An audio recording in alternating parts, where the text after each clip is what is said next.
वरिष्ठ पत्रकार और पूर्व केंद्रीय मंत्री एमजे अकबर ने कहा कि जहां शेख मुजीबुर रहमान की क्रांति ने 1971 में बांग्लादेश को आज़ादी दिलाई, वहीं उनकी बेटी प्रधानमंत्री शेख हसीना ने तानाशाही को हराकर और लोकतंत्र को फिर से स्थापित करके दूसरी क्रांति का नेतृत्व किया।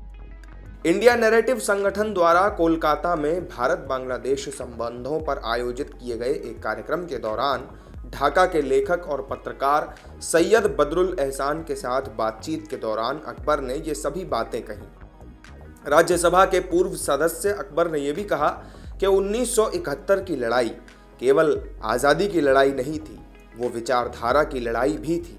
एमजे अकबर के अलावा भारत बांग्लादेश संबंधों के बारे में बात करते हुए सैयद बदरुल एहसान ने कहा कि जब बीजेपी सत्ता में आई तो कई लोगों का मानना था कि दोनों देशों के बीच संबंधों में गिरावट आएगी। हालांकि उन्होंने कहा कि आवामी लीग और मोदी सरकार के बीच संबंध बेहतरीन रहे हैं।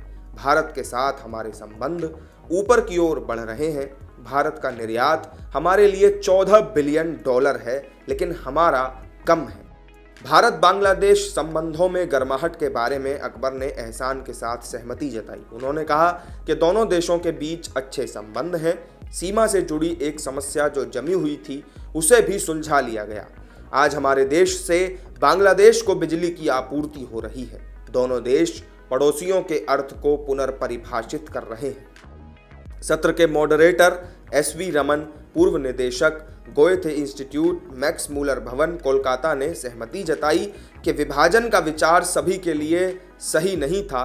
उन्होंने इस बात पर प्रकाश डाला कि कैसे तत्कालीन कांग्रेस अध्यक्ष मौलाना अबुल कलाम आज़ाद ने बंटवारे का विरोध किया था और यहाँ तक कहा था कि पाकिस्तान भविष्य में भी एक असफल राज्य ही साबित होगा।